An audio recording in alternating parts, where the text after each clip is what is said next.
9ാം ക്ലാസ്സുകാരുടെ ബയോളജിയാണ് നമ്മൾ എടുക്കുന്നത്. Biology 3rd chapter simple nutritions into cell എന്ന് വെച്ചാൽ ലഘു പോഷകങ്ങൾ കോശങ്ങളിലേക്ക്. ഇതാണ് നമ്മുടെ പാഠം. ഈ ലഘു പോഷകങ്ങൾ കോശങ്ങളിലേക്ക് എത്താണ് നമ്മൾ പറഞ്ഞു. ഇപ്പൊ ഹാർട്ടിന്റെ ഫംഗ്ഷൻസിനെ കുറിച്ചൊക്കെ നമ്മൾ പറഞ്ഞു അല്ലേ. നമ്മുടെ ലഘു പോഷകങ്ങൾ ഹൃദയത്തിലേക്ക് എത്തി പോട്ടൽ രക്തപര്യനത്തിനെ കുറിച്ച് നമ്മൾ പറഞ്ഞു കഴിഞ്ഞു. ഇനിയിപ്പോ നമ്മൾ പറയാൻ പോകുന്നത് ഹൃദയ സ്പന്ദനവും പൾസും രക്തസമ്മർദ്ദവും. എളുപ്പമുള്ള ടോപ്പിക്കാണ് കേട്ടോ ഇത്. നമ്മൾ ഇത്ര നേരം ഓരോന്നിനെയും കുറിച്ച് പഠിക്കാൻ ഇത്ര ഇതുണ്ടായിരുന്നു, പക്ഷെ ഇത് എളുപ്പമാണ്. ഹൃദയസ്പന്ദനം, പൾസ്, രക്തസമ്മർദ്ദം നമ്മൾ സാധാരണ കേൾക്കുന്നത് തന്നെയാണ്. ഒരു സിസ്റ്റലിയും ഡയസ്റ്റലിയും ചേർന്നതാണ് ഒരു ഹൃദയം. നമ്മുടെ ഹൃദയം ഇടിക്കുന്നത് അറിയണില്ലേ? ഹൃദയം ഇങ്ങനെ ഇടിക്കുന്നത് നമ്മൾ അറിയുന്നുണ്ട്. ആ ഹൃദയം ഇടിക്കുന്നത് ഒരു സിസ്റ്റലിയും ഒരു ഡയസ്റ്റലിയും. One systole and subsequent diastole. ഒരു സിസ്റ്റോൾ ഉണ്ടെങ്കിൽ ഒരു ഡയസ്റ്റോൾ. എത്ര സിസ്റ്റോൾ ഉണ്ടോ അത്രയും diastole together consist a heart beat. അപ്പൊ ഒരു ഹാർട്ട് ബീറ്റ് എന്ന് പറഞ്ഞാൽ ഒരു സിസ്റ്റോൾ ഒരു ഡയസ്റ്റോൾ. ശരിയോ? ഇനി അതിന് എത്ര സമയം വേണം എന്നാണ് പറയുന്നത്. അതിന് 0.8 സെക്കൻഡ് വേണ്ടി വരുമെന്ന്. ഒരു ഹാർട്ട് ബീറ്റിന് എടുക്കുന്ന സമയം 0.8 സെക്കൻഡ് ആണ്. Contraction of the chambers of the heart is termed as systole. ഇനി സിസ്റ്റോൾ എന്താണ്? നമ്മൾ പറഞ്ഞു ഒരു ഹാർട്ട് ബീറ്റ് എന്ന് പറഞ്ഞാൽ എല്ലാവർക്കും അറിയാം എന്താണ് ഹാർട്ട് ബീറ്റ്. സിസ്റ്റോളും വേണം ഒരു ഡയസ്റ്റോൾ. പക്ഷെ സിസ്റ്റോൾ എന്താ ഡയസ്റ്റോൾ എന്താന്ന് അറിയണ്ടേ? സാധാരണ ഒരു സിസ്റ്റോളിനും ഒരു ഡയസ്റ്റോളിനും കൂടി എത്ര സമയം വേണമെന്ന് പറഞ്ഞു? 0.8 സെക്കൻഡ് അല്ലെ. ഈ 0.8 സെക്കൻഡ് കൊണ്ട് ഒരു സിസ്റ്റോളും ഒരു ഡയസ്റ്റോളും കഴിയും. ഇനി എന്താണ് സിസ്റ്റോൾ? ഹൃദയ അറകളുടെ സങ്കോചത്തിനെയാണ് systole. Contraction of the chambers of the heart is named as systole. Systole എന്ന് പറഞ്ഞാൽ എന്താണ്? ഹൃദയ അറകളുടെ സങ്കോചം, contraction, chambers of the heart chambers contract ചെയ്യുമ്പോഴാണ്, ചുങ്ങുമ്പോഴാണ് ഒരു സിസ്റ്റോൾ. അത് കഴിഞ്ഞ് ചുങ്ങിയതപ്പം എന്തായാലും വികസിക്കും അല്ലെ. അടുത്ത് നമ്മളിവിടെ പറയുന്നത് ദ സ്റ്റേജ് ഓഫ് റിലാക്സേഷൻ. പിന്നെ ഇതൊന്നും പഠിക്കേണ്ട കേട്ടോ നിങ്ങൾ. പിന്നെ ഇത് പഠിക്കാനുള്ളതാണ് ഞാൻ അടയാളപ്പെടുത്തി തരുന്നത്. ആദ്യം ഇതാണ് പഠിക്കേണ്ടത്. One systole and one diastole അല്ലെ. ഒരു സിസ്റ്റോളും ഒരു ഡയസ്റ്റലിയും രണ്ടും കൂടി ചേർന്നാണ് ഒരു ഹൃദയ സ്പന്ദനം, ഒരു ഹാർട്ട് ബീറ്റ്. അതിന്റെ ടൈം പഠിക്കണം കേട്ടോ. പിന്നെ പഠിക്കുന്നത് എന്താണ് systole. Contraction of the chambers of the heart is termed as systole. ഹൃദയ അറകളുടെ സങ്കോചത്തിന് നമ്മൾ സിസ്റ്റലി എന്നും, ഈ വിശ്രാന്ത അവസ്ഥേനെ അത് കഴിയുമ്പോൾ അത് റിലാക്സ് ചെയ്യും, വിശ്രാന്ത അവസ്ഥ ഉണ്ടാവും, അതിനെയാണ് diastole. Stage of relaxation is termed as diastole. കേട്ടില്ലേ? In this way the chambers of the heart filled. ഈ സമയത്ത് അത് റിലാക്സ്. ആദ്യം ഹൃദയം ഒന്ന് ചുങ്ങും. നിങ്ങളൊരു ബലൂണിന്റെ കാര്യം ആലോചിച്ചു. ഒരു ബലൂൺ ഇങ്ങനെ ചുങ്ങാണ്. അത് കഴിഞ്ഞ് അത് വികസിക്കുകയാണ്. വികസിക്കുമ്പോൾ അതിന്റെ ഉള്ളിലേക്ക് കയറില്ലേ ചെയ്യുന്നത്. അങ്ങനെ വരുന്ന സമയത്ത് in this phase chambers of the heart get filled with blood. ചുങ്ങണ സമയത്ത് അതിന്റെ ഉള്ളിൽ നിന്ന് ബ്ലഡ് പുറത്തേക്ക് പോകും, ഹാർട്ട് അല്ലേ.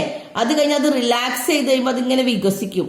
അങ്ങനെ വികസിക്കുന്ന സമയത്ത്, ഹാർട്ട് റിലാക്സ് ചെയ്ത് വികസിക്കുന്ന സമയത്ത് ഈ അറകളിലേക്ക് രക്തം നിറയാണ് ചെയ്യുന്നത്. അപ്പോൾ ഒരു ഹാർട്ട് ബീറ്റിലെ രക്തം പുറത്തേക്ക് പോകുന്നു, അകത്തേക്ക് പോകുന്നു. സിസ്റ്റോളില് രക്തം എന്താ സംഭവിക്കുന്നത്?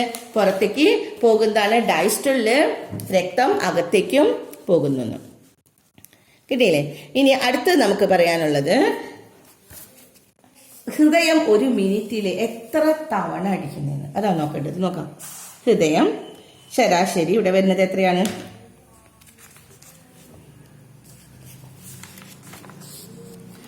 പേജ് പറഞ്ഞു പോയിട്ടോ. നോക്കാം. The heart beat at an average rate of 72 times per minute. ഒരു മിനിറ്റിൽ ഹൃദയം ശരാശരി 72 എന്ന ക്രമത്തിലാണ് സ്പന്ദിക്കുന്നത്. ഹൃദയത്തിൽ സങ്കോച വികാസങ്ങളുടെ ഫലമായി ഉണ്ടാകുന്ന തരംഗ ചലനം ധമനി ഭിത്തികളിൽ ഉടനീളം അനുഭവപ്പെടുന്നതാണ് പൾസ് എന്ന് പറയുന്നത്. അപ്പൊ എന്താണ് പൾസ് എന്ന് പറയുന്നത്? പൾസ് എന്താണ് ഇവിടെ? പൾസ് എന്ന് പറഞ്ഞാൽ എന്താണെന്ന് ഇവിടെ പഠിക്കാം. This is called pulse. എന്താണ്? The wave like movement formed due to the contraction and relaxation of the heart is felt throughout the wall of the arteries. അതിനെയാണ് പൾസ്. നമ്മൾ കയ്യിലൊക്കെ പൾസ് നോക്കുന്നില്ലേ? അതിനെയാണ് നമ്മൾ പൾസ് എന്ന് പറയുന്നത്. കേട്ടേ? ഇനി അടുത്തത് the rate of the pulse is equal to that of the heart beat. നമ്മുടെ ഹാർട്ട് ബീറ്റ് നോക്കാനായിട്ട് നമ്മൾ പൾസ് നോക്കിയാൽ മതി. ഒരാൾക്ക് എന്തെങ്കിലും അസുഖം ഉണ്ടോ എന്ന് ഡോക്ടേഴ്സ് പിടിച്ചു നോക്കണ കണ്ടിട്ടുണ്ടോ? പൾസ് കൈമേ നമ്മുടെ കയ്യിൽ പൾസ് പിടിച്ചു നോക്കും. ഹാർട്ട് ബീറ്റ് നോക്കുന്നതിന് തുല്യം തന്നെയാണ്. എത്ര ഹാർട്ട് ബീറ്റ് ഉണ്ടോ അത്ര തന്നെ റേറ്റ് ഓഫ് പൾസും റേറ്റ് ഓഫ് ഹാർട്ട് ബീറ്റും ഈക്വൽ ആയിരിക്കുമെന്ന്. പൾസിന്റെ നിരക്കും ഹൃദയം മിടിപ്പിന്റെ നിരക്കും തുല്യം ആയിരിക്കുമെന്ന്. ഇത്രയും അതിൽ പഠിക്കാനുള്ളൂ കേട്ടോ. ഇനി സാധാരണ നമ്മുടെ പൾസ് നോക്കുന്നത് എവിടെയാണ്? നമ്മുടെ റിസ്റ്റ് അല്ലെ, കൈത്തണ്ടയിലാണ് നമ്മുടെ റിസ്റ്റ്. ഇതിലൊക്കെ അപ്പാർട്ട് ഫ്രം ദ റിസ്റ്റ് പിന്നെ ഏതൊക്കെ ഭാഗത്ത് പറ്റുമെന്ന് പൾസ് നോക്കാനായിട്ട് എവിടെയൊക്കെ പറ്റും? സാധാരണ നമ്മൾ എപ്പോഴും കാണുന്നത് നമ്മൾ പൾസ് നോക്കുന്നത് കൈത്തണ്ടയിലാണ് അല്ലെ. കൈത്തണ്ടയിലല്ലേ കണ്ടിട്ടുള്ളൂ നിങ്ങള്? റിസ്റ്റിലാണ്. പക്ഷെ പിന്നെയും പറ്റും. എവിടെയൊക്കെയാണെന്ന് ഒന്ന് പറഞ്ഞിരിക്കുന്നത് both the side of forehead. നമ്മുടെ നെറ്റിയിൽ വെച്ച് നോക്കി, നെറ്റിയിലെ രണ്ട് സൈഡിലും നമുക്ക് തലവേദനയൊക്കെ എടുക്കുമ്പോൾ കാണാം. രണ്ട് വിരലുകൾ നിങ്ങൾ ഈ നെറ്റിയുടെ രണ്ട് സൈഡിൽ വെച്ച് അവിടെ ഞരമ്പുകൾ ഇങ്ങനെ തടിക്കണ ശബ്ദം പോലെ ഇല്ലേ? എന്താണ്? പൾസ് റേറ്റ് കൂടുന്നതാണെന്ന്. പിന്നെ നമ്മൾ കാണുന്നത് ഇൻ ദ ആങ്കിളിലാണ് നമ്മൾ കാണുന്നത്. പിന്നെ നമുക്ക് ഇനി അതൊന്നും പിന്നെ പഠിക്കാനില്ല. പിന്നെ ഇവിടെയാണ് നമുക്ക് ഇനി പഠിക്കാനുള്ളത് കേട്ടോ. 70 milliliter of the blood is pumped into the arteries every time the heart contract ചെയ്യുമ്പോ, ഒരു പ്രാവശ്യം ഹൃദയം സങ്കോചിക്കുമ്പോ എത്ര ലിറ്റർ ബ്ലഡ് ആണ് പോണെന്ന് നോക്കിയേ? 70 milliliter രക്തം ധമനിയിലേക്ക് പമ്പ് ചെയ്യപ്പെടുന്നു എന്ന്.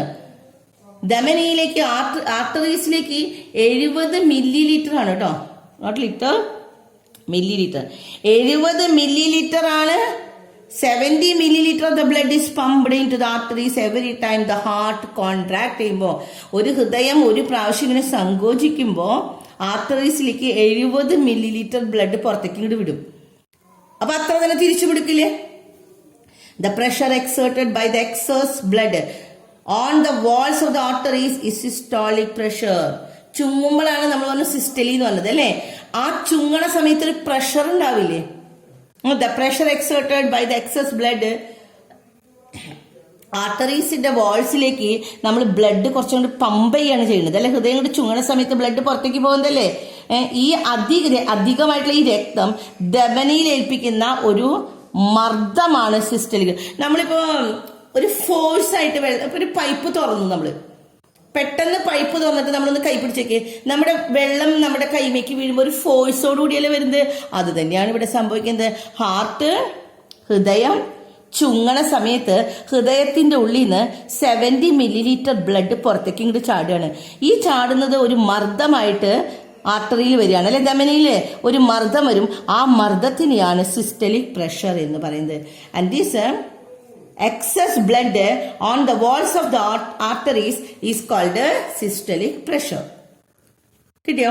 ഈ സിസ്റ്റലിക് പ്രഷർ എത്രയാണ്? ദിസ് ഈസ് 120, എത്രയാണ് വരുന്നത്? 120 millimeter Hg ആണ് എന്ന്. കിട്ടിയില്ലേ? when the heart dilates fully the same quantity of the blood enters the heart. ഇനി ഹാർട്ട് വികസിച്ചു നോക്കിയേക്കെ. ഹാർട്ട് വികസിക്കുമ്പോ ഈ 70 milliliter ബ്ലഡ് പുറത്തേക്ക് പോയത് അങ്ങനെ തന്നെ തിരിച്ചു വരും ഇല്ലേ?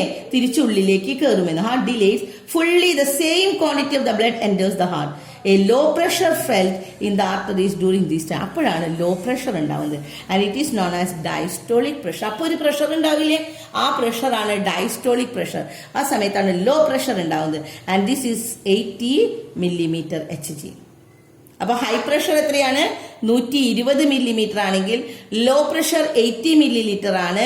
ഇനി ഹൈ പ്രഷർ ഉണ്ടാവുന്നത് എപ്പോഴാണ്? ഹാർട്ട് ചുങ്ങുമ്പോ, ഹൃദയം ചുങ്ങണ സമയത്ത് എന്ത് സംഭവിക്കും? ഒരു പ്രഷർ, ഒരു മർദ്ദം നമ്മള് എവിടേക്ക് കൊടുക്കുകയാണ്? ആ ധമനിയിലേക്ക്, ആർട്ടറീസിലേക്ക് കൊടുക്കുകയാണ് അല്ലെ. ഇങ്ങനെ ഒരു ബ്ലഡിലേക്ക് നമ്മളൊരു ഇത് കൊടുക്കണ സമയത്ത് അവിടെ എന്ത് സംഭവിക്കുന്നത്? ഒരു ഫോഴ്സ്. ആ ഫോഴ്സ് വരുന്ന സമയത്ത് അവിടെ ഒരു പ്രഷർ ഉണ്ടാവും അല്ലെ. ഈ പ്രഷറിനെയാണ് നമ്മൾ എന്തെന്ന് പറയുന്നത്? Systolic pressure.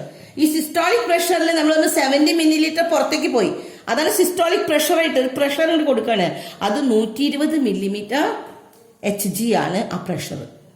ഇനി വീണ്ടും ഹൃദയം വികസിക്കും. കോൺട്രാക്ട് ചെയ്ത ഹൃദയം വികസിക്കും. വികസിക്കുന്ന സമയത്ത് ആ പുറത്തു പോയത് അങ്ങനെ തിരിച്ചുള്ളിലേക്ക് വരികയാണ്. അതാണ് ഡയസ്റ്റോളിക് പ്രഷർ എന്ന് നമ്മൾ പറയുന്നത്. അത് എത്രയാണ്?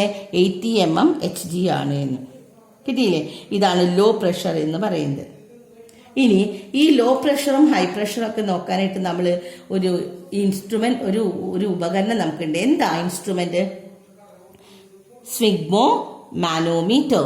സ്വിഗ്മോ മാനോമീറ്റർ കണ്ടോ എല്ലാവരും? സ്വിഗ്മോ മാനോമീറ്റർ എന്ന ഇൻസ്ട്രുമെന്റ് ആണ് use the measure the blood pressure. അടയാളപ്പെടുത്തി വെക്ക്. ബ്ലഡ് പ്രഷർ നോക്കുന്ന ഇൻസ്ട്രുമെന്റിന്റെ പേരാണ് സ്വിഗ്മോ മാനോമീറ്റർ എന്ന ഉപകരണമാണ് രക്തസമ്മർദ്ദം അളക്കാൻ ഉപയോഗിക്കുന്നത്. പക്ഷെ ഇപ്പൊ നമ്മൾ വേറൊരു ഇതും കൂടി തുടങ്ങി, ഡിജിറ്റൽ BP അപ്പാരറ്റസും ഉപയോഗിക്കുന്നുണ്ടെന്ന്. ഡിജിറ്റൽ BP അപ്പാരറ്റസ് രണ്ടെണ്ണം അപ്പൊ കിട്ടിയോ? അപ്പൊ നമ്മൾ എന്താണ് പ്രഷർ എന്ന് പറഞ്ഞു, എങ്ങനെയാണ് പ്രഷർ ഉണ്ടാകുന്നത് എന്ന് പറഞ്ഞു. ബ്ലഡ് പ്രഷറിന്റെ ഇത് പറഞ്ഞു 120 mm ആണ് ഹൈ പ്രഷറും 80 mm ആണ് HG ആണ് ലോ പ്രഷർ എന്ന് പറഞ്ഞു. ഇനി അത് അളക്കുന്ന രണ്ട് ഉപകരണങ്ങളാണ് സ്വിഗ്മോ മാനോമീറ്ററും പിന്നെ എന്താണ് ഡിജിറ്റൽ BP അപ്പാരറ്റസ്. ഇനി ബ്ലഡ് പ്രഷറിന്റെ വാരിയേഷൻ ആണ് അടുത്ത topic. Variation in the blood pressure. നോക്കാം, the rate of the blood pressure ഇപ്പൊ എത്രയാണ് നമ്മളിവിടെ പഠിച്ചു അല്ലേ? 120 ആണ് ഹൈയും 80 ആണ് ലോ. അപ്പൊ നമ്മൾ സാധാരണ നമ്മൾ ഹോസ്പിറ്റലിലൊക്കെ പോയാൽ അല്ലെങ്കിൽ നമ്മൾ ഏതെങ്കിലും ക്ലിനിക്കുകളിൽ പോയാൽ നമ്മുടെ പ്രഷർ നോക്കാൻ പറയും അല്ലെ? പ്രഷർ നോക്കുമ്പോൾ മിനിമം റേറ്റ് ഇതാണ് 120/80 ആണ്. വെച്ചാൽ 120 ആണ് ഹൈ പ്രഷർ ആവാൻ പാടുള്ളൂ, അതിന് കൂടാൻ പാടില്ല. 120 കൂടാനും പാടില്ല. ലോ പ്രഷർ എന്ന് പറഞ്ഞാൽ 80 കുറയാനും പാടില്ല എന്ന്. The condition in which blood pressure increases above the normal rate. ഈ നോർമൽ റേറ്റിനേക്കാളും ഈ 120 കൂടിക്കഴിഞ്ഞു കഴിഞ്ഞാൽ രക്തസമ്മർദ്ദം ഈ നിരക്കിൽ നിന്ന് കൂടുന്ന അവസ്ഥയെ അതിരക്തസമ്മർദ്ദം എന്ന രോഗാവസ്ഥ എന്താ പറയാ? അതിരക്തസമ്മർദ്ദം. ഇവിടെ വരുന്നത് ഹൈപ്പർ ടെൻഷൻ. 120 കൂടുതലാണെങ്കിൽ നമ്മൾ പറയും എന്താണ്? ഹൈപ്പർ ടെൻഷൻ ആണെന്ന് പറയും. ഇനി കുറവാണെങ്കിലോ unhealthy habits such as excess use of salt and fat. എന്തൊക്കെ ഉപയോഗിച്ചുകൊണ്ടാണ് അത് ഉണ്ടാവണത് പറയുന്നത്? ഉപ്പ്, സോൾട്ട് കൂടുതൽ ഉപയോഗിച്ചു കഴിഞ്ഞാൽ അല്ലെ നമ്മുടെ ശരീരത്തിൽ എന്താണ് നിശ്ചിത നിരക്കിൽ നിന്ന് രക്തസമ്മർദ്ദം ഇവിടെ ഉപ്പിന്റെയും കൊഴുപ്പിന്റെയും അമിത ഉപയോഗം. ഉപ്പ്, കൊഴുപ്പ് കൂടുതൽ ഉപയോഗിച്ചാൽ